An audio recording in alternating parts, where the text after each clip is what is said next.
Amém. Graças a Deus. Meus irmãos, que bom.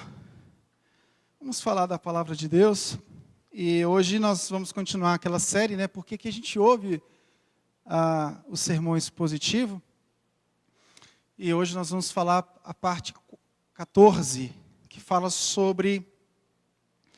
Nós ouvimos o sermão expositivo para que a nossa vida seja um autoexame diário. E é o texto que se encaixa com o texto que a igreja usa para celebrar a ceia. O próprio texto de 1 Coríntios, capítulo 11. Então deixa a sua Bíblia aberta aí, vamos lá.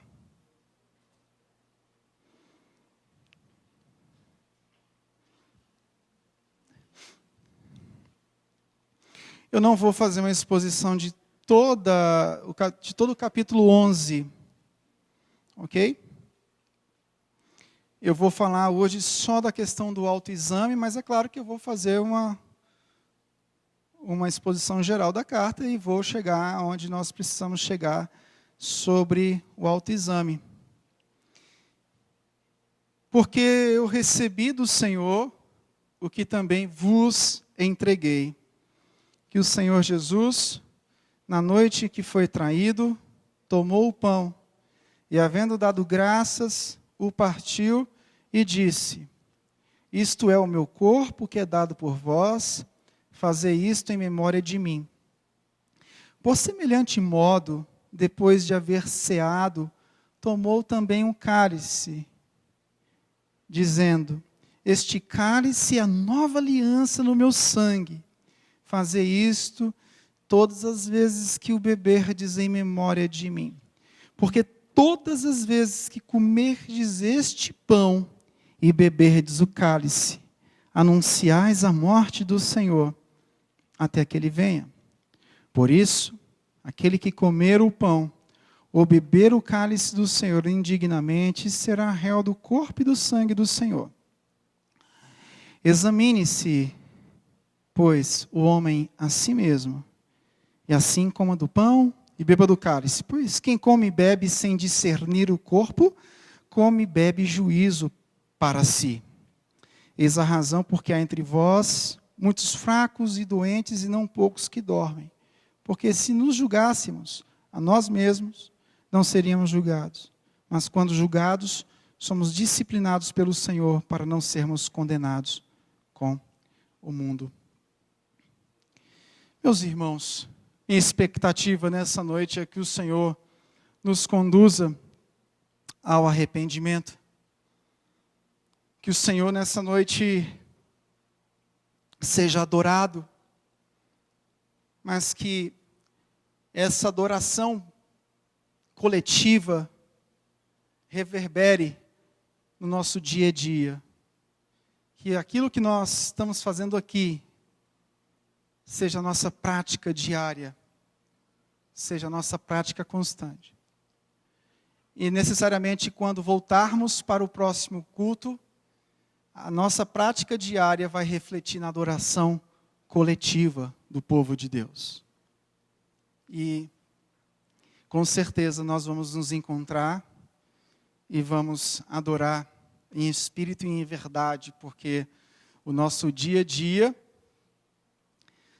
está refletindo essa prática de servos, de discípulos do nosso Senhor e Salvador Jesus Cristo. Meus amados, nós fomos resgatados pelo nosso Senhor Jesus Cristo da idolatria que foi gerada através da queda. O fruto da queda, além da herança maldita da condenação, da ira de Deus, a queda também gerou a idolatria. O homem passou a ser o centro de todas as coisas. O que Jesus faz, o que Jesus fez conosco, nesse projeto de redenção foi nos direcionar para uma expectativa vindoura, futura, onde não seremos condenados com este mundo. Mas Jesus também trouxe uma expectativa para o reino presente, o hoje. E adoração é isso. Adoração é fruto da nossa redenção em Cristo Jesus. Quando eu exponho a palavra aqui no púlpito, quando você lê a palavra com seu filho dentro de casa, o objetivo não é outro, senão informar, para que sejamos transformados diariamente em verdadeiros adoradores. Você ouve a mensagem falada, exposta, com fidelidade a Cristo no centro, não você e eu. E o objetivo disso é o reconhecimento da santidade de Deus na nossa vida. Porque quando Deus disse para Adão, Adão, não coma desse fruto. O pecado trouxe o afastamento da santidade de Deus. E a redenção em Jesus Cristo trouxe a possibilidade real. Nós somos eleitos para a santificação, é o que diz Efésios capítulo 1, versículo 4. Então, quando nós expomos a palavra de Deus, o objetivo disso é que, diariamente, eu e você, sejamos formados, informados, transformados para uma vida de adoração. O que é uma vida de adoração? É o reconhecimento da santidade de Deus nas nossas vidas, hoje, que nos cativa para uma esperança da glória futura. Adoração, hoje, a santificação do povo de Deus, é o meio que o próprio Deus proporciona ao seu povo, alimentando o seu povo quanto às expectativas da glória vindoura.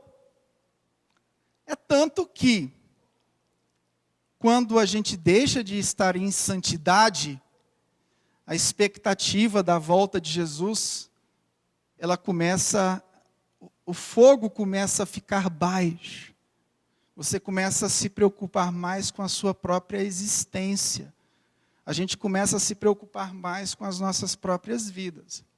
Quando a santidade volta a pulsar na nossa vida, no nosso coração, na nossa vida interior, a expectativa vindoura se torna mais forte. Por quê? Porque a santidade tem esse objetivo, te cativar para Cristo, para nós nos tornarmos mais e mais semelhantes a Ele, com vistas à esperança da ressurreição.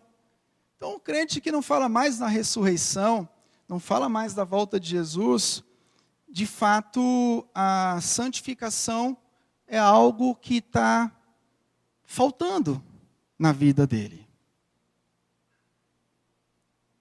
E essa exposição da palavra de Deus, centrada em Cristo, no poder do Espírito Santo, nos leva ao autoexame.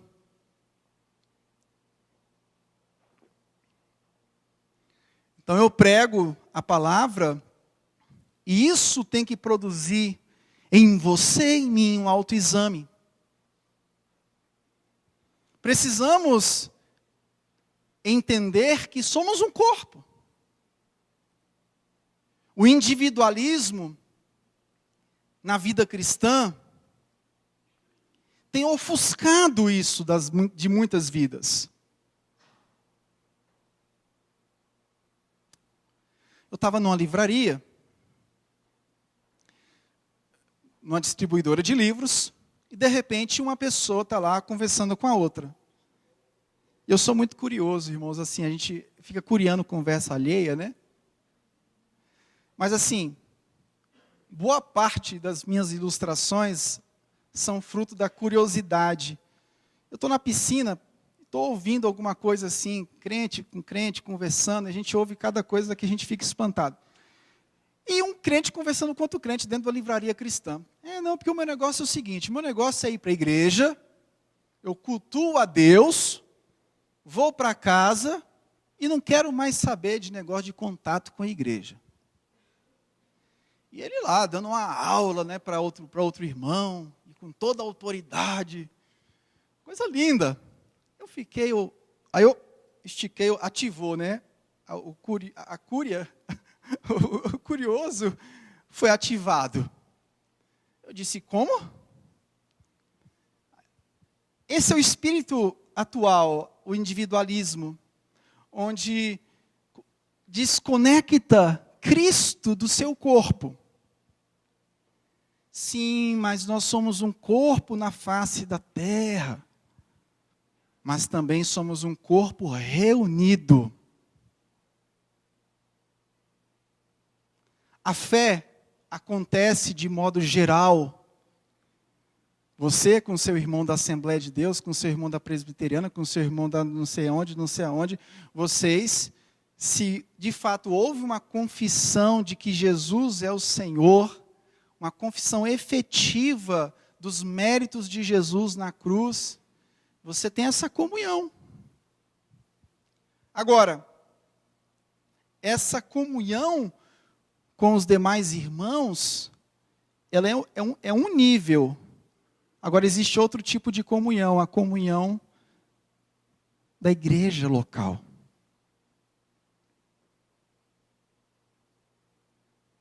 O individualismo tem assolado muitas vidas. Paulo, quando escreve aos Coríntios, o foco dele não foi em que as pessoas buscassem o tempo todo descobrir os seus próprios dons. Mas o foco de Paulo aqui era que uns encorajassem aos outros quanto aos dons do outro. O foco da escrita de Paulo aqui nessa carta é a adoração coletiva voltada para o nosso Senhor Jesus e expressa nos relacionamentos, mas esses relacionamentos é conforme Cristo. Marcos 10:45, eu não vim para ser servido, mas para servir. Ou seja, Jesus não estava preocupado nos seus próprios interesses. Jesus estava sempre preocupado no interesse do outro. Lógico, e quando eu digo interesse, não é qualquer tipo de interesse, não interesses espúrios. Você sabe qual é o segredo que eu e você precisamos aprender para congregar direitinho e parar de ficar nessa briga com a igreja local? É procurar o interesse do próximo. Enquanto você estiver procurando o seu próprio interesse, você vai desanimar das pessoas, você vai desistir das pessoas, você vai achar que não compensa mais. Aplique esse princípio de 1 aos Coríntios. O grande problema na vida é porque a gente busca os nossos próprios interesses. E se nós somos ofendidos, os nossos interesses são alcançados, são atingidos e a gente perde as estribeiras. Agora comece a glorificar a Deus. Primeiro passo, por intermédio de Jesus. E comece a servir o próximo.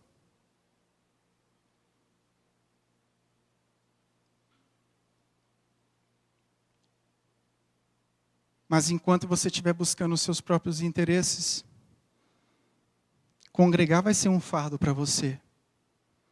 Enquanto você estiver buscando satisfação pessoal através daquilo que as pessoas podem fazer pela sua vida, enquanto as suas expectativas estiver no que o seu cônjuge pode fazer por você, enquanto as suas expectativas estiver no que a igreja pode fazer por você, enquanto as suas expectativas estiver no que a empresa pode fazer por mim, se você não substituir tudo isso por um marido e uma mulher, um marido que ama a mulher assim como Cristo amou a igreja, o servo que serve o seu Senhor como o próprio Deus, você que congrega não para satisfazer a sua própria vontade, mas para edificar e ajudar o seu irmão no dom que Deus deu para ele servir.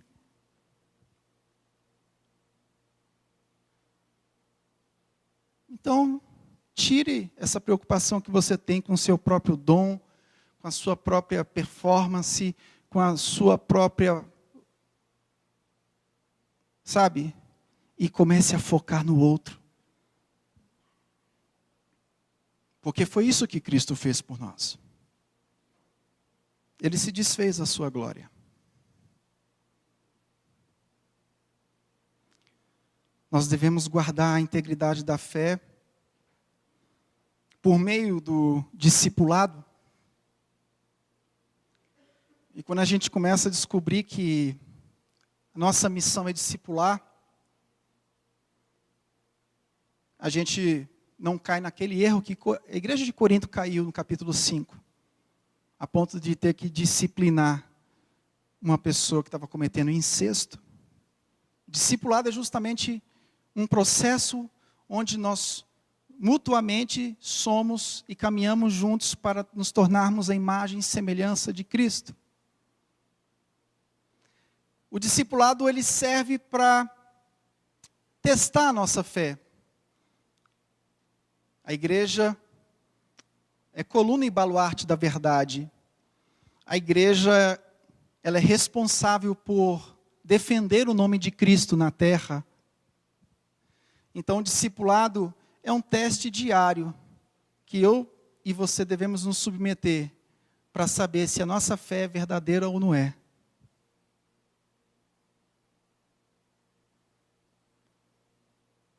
A gente tem convicção da nossa salvação, mas junto com a convicção da nossa salvação vem a vida de discipulado. É tanto que quando você passa alguma prova, alguma dificuldade, algum problema, são maneiras e formas pedagógicas que o Deus soberano usa para colocar a sua fé em teste. A nossa fé é testada, a nossa confissão. Aquilo que nós fizemos no batismo, aquele dia do nosso batismo que a gente convidou os vizinhos, convidamos o nosso pai, a nossa mãe, todo mundo, papagaio, periquito, o dono da vendinha lá, convidamos todo mundo. Aquele ato do batismo no discipulado, ele é provado. Porque se a igreja não faz isso, nós não vamos conseguir sermos diferentes daquilo que não é a igreja do Senhor. Deus quer que seus seguidores cresçam. A igreja de Corinto talvez queria crescer na demonstração pessoal dos seus próprios dons. Paulo está nos ensinando que a igreja de Corinto e a igreja atual precisa crescer em amor e serviço, mas baseado em Cristo. O amor de Cristo. Eu olho para você através de Cristo, porque Cristo olhou para você, porque Deus olhou para você por intermédio de Cristo. Não é qualquer amor. É o amor refletido da nossa salvação. nós devemos guardar a nossa integridade pela palavra, no intermédio do Espírito Santo, pelo serviço. Edificando o outro, buscando o interesse do outro.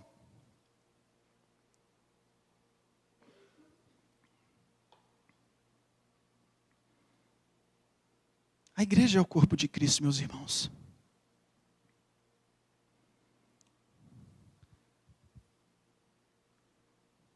O discipulado é essencial para as nossas vidas. A disciplina é essencial. Quando eu prego, isso é uma disciplina preventiva. A cruz é o que fundamenta. Essa palavra é a nossa direção para viver. Mas isso parece que sempre foge. O Espírito Santo deve ser o poder de trás da nossa vida. O orgulho e a dissensão que destroem a estrutura da igreja deve ser dissipado. Como é que você destrói o orgulho e a dissensão? Buscando o interesse do outro. Orgulho e dissensão só existem por conta da busca pelo próprio interesse. Eu preciso ser visto, preciso ser notado, preciso ser dignificado. Claro que a gente não vai ficar maltratando, a gente nem pode ficar maltratando, a gente precisa se arrepender disso. Mas o ser humano, meus irmãos, é tão insaciável. Por mais que você trate bem as pessoas, sempre vai ser pouco. Chega um nível que você diz, olha,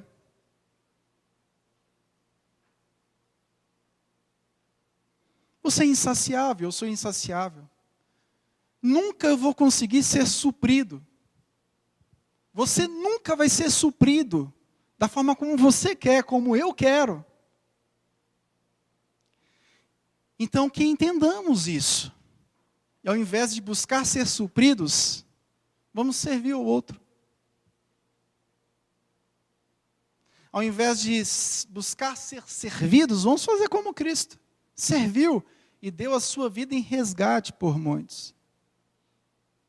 A servidão dele tinha um propósito, revelar a glória futura. Quando eu sirvo a você e você serve a mim, o propósito disso não é simplesmente um desencargo de consciência, tipo assim, puxa, oxigenou minha alma. Porque uma hora sua alma deixa de ser oxigenada, uma hora você vai precisar de alguém que te dê banho. Oxalá que isso não aconteça, mas assim acontece. O propósito de servir um ao outro não é aquela coisa, estou com a minha alma mais leve. Não. O propósito de servir alguém aqui é revelar a glória futura. Porque na glória futura, o que vai acontecer? Estaremos todos diante da face do Senhor, servindo a Ele, numa adoração sem limite, sem fim. Então, quando você serve, não é simplesmente para você ficar melhor. Como eu estou mais aliviado porque eu fiz essa ação social. Meu Deus, eu preciso desse oxigênio. Não, o objetivo não é esse. O objetivo é revelar no presente a expectativa do futuro. Tire isso da sua cabeça. Se você está fazendo algum serviço para se sentir melhor, isso se chama hedonismo.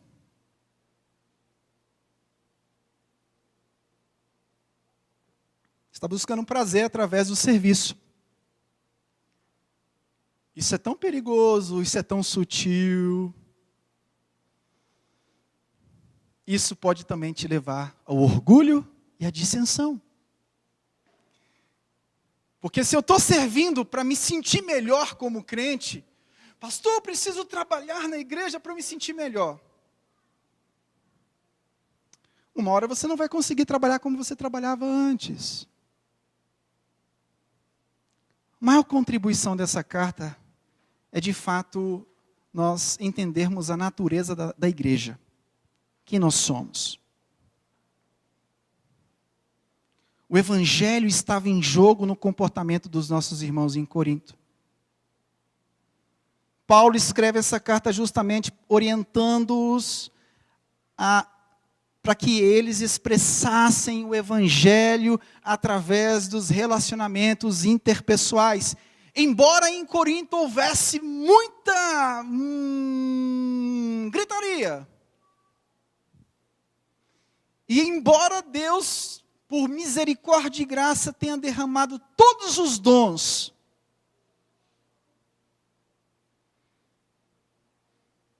Paulo vai orientar: escolha da profecia. O amor como dom maior, baseado no amor de Cristo, escolha da profecia. Da profecia, como assim? Não é do revelamento. O dom da profecia. Falar a vontade de Deus através das Escrituras. Se você tiver que escolher, não é ser, e veja bem, o objetivo de Paulo não era esse. Paulo estava ensinando que eles deviam edificar uns aos outros, ajudar uns aos outros a descobrir aquilo que é necessário. O que eu posso te ajudar para você servir ao Senhor, meu irmão? Eu posso te treinar naquilo que Deus me deu como ferramenta, daquilo que eu fui capacitado. A gente vai sentar junto, vai estudar a ferramenta. Eu posso fazer isso, eu posso fazer aquilo, eu posso passar na sua casa e a gente pode resolver aquela dificuldade que você está tendo para entender o livro de Apocalipse. Procura lá o irmão Luziano. Irmão Luziano, como é que eu vou resolver essa questão do Apocalipse aqui? O irmão Luziano vai ficar lá até 3 horas da manhã, não tentando desvendar todos os mistérios do Apocalipse, mas vai passar a estrutura do Apocalipse para o irmão.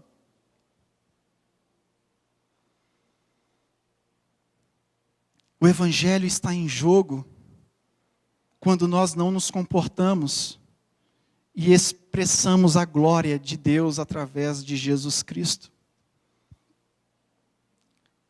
A igreja precisa resguardar isso. Nós somos salvos por graça, mas a nossa fé é demonstrada quando nós expressamos o Evangelho uns aos outros e isso é refletido no mundo. De fato, nós temos aqui uma preocupação de Paulo com a adoração coletiva. Paulo também está preocupado com a nossa devoção, a vida de discipulado, a nossa identidade em Cristo Jesus. Jesus se preocupou demais com isso. Vocês me honram com os lábios, mas o coração está distante. Discipulado é justamente isso. Discipulado é a gente viver internamente. Guardar o coração é justamente isso. Que a fé no nosso Senhor Jesus Cristo, a prática cristã não seja algo externa. Porque se... É o que Jesus ensina no Sermão da Montanha. O Sermão da Montanha, ele está dizendo o seguinte: olha, eu vou ensinar uma série de coisas aqui que vocês só vivem externamente. Vocês se orgulham de não adulterar, mas internamente o coração é cheio de adultério. A verdadeira adoração é fugir do adultério externamente e fugir do adultério internamente. Para que Deus seja glorificado através dos méritos de Jesus. Vocês ficam se orgulhando de que nunca matou um mosquito, nunca matou ninguém, mas morre de raiva do irmão.